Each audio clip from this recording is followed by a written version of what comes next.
What's good, racing world? This is Matt Dobbs, aka Mr. Matt Racing, here to bring you a new edition of Fast Friday. Now this week, we go from one NASCAR original to another. We're going to Martinsville Speedway.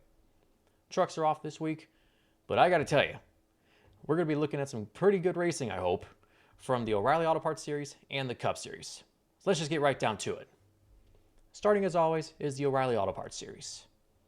We have one Cup driver this week, Ross Chastain in the number 91 for DGM. But let me give you a little equation. What is Ross Chastain plus Martinsville? Hail Melon is the answer. If you watched fall of 2022, you'd understand the reference. That's my way of saying you don't know what to expect from this guy. Always expect the unexpected with Ross Chastain. Lee Pulliam is making his debut in the series. He'll be in the number 9 for JR Motorsports. Now, I don't know much about his background, but if he can pull off a top 10 finish, future looks bright for him. I'll go ahead and say that.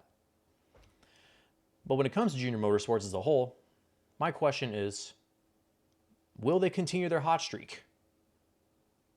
The organization's won 4 straight races in this series.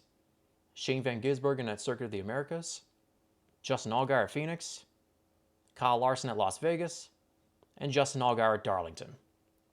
I'm expecting the organization to run great again this week, but then again, as evident of what I just said, they run great everywhere.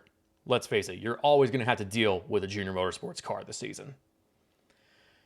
Now, as far as who I feel's got a shot, I'm looking at somebody from JR Motorsports, but not who most people would expect me to say. I'm going with Carson Kvapil as a threat. Kvapil has been really good on the short tracks, the flatter tracks, and road courses. Heck, Kvapil had Phoenix won this year if it wasn't for a late yellow and bad restarts knocking him backwards. So Kvapil, I'm expecting him to run good this week. Maybe this will be the week that he breaks through and gets that first win. So watch out for that number 1. Now, as far as the Cup Series, the question for this one is it time to hit the panic button for Chevrolet? No, not at all. However, if they don't win this weekend, then I'm going to start showing some concern. Why has Chevrolet gone winless this long? Well, maybe cutting a little slack, they did bring a new body this year.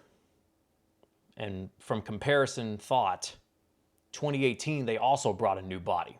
And that year was a struggle for Chevrolet as well. Nobody contended for the championship that year. And so far this year, aside from maybe Chase Elliott up in 5th place in the points, I'm not seeing a whole lot of Chevrolets up there. I'm seeing Daniel Suarez and Shane Van Gisbergen down towards the bottom part of the top 16 for the chase. And they drive Chevrolets as well. So Chevy's got some more to do still. But I feel like this week could be the week that Chevy breaks out. And the one that I think is going to do it, I think Chase Elliott's got a shot. Think about it. In this next-gen car, Elliott has been absolutely phenomenal at Martinsville.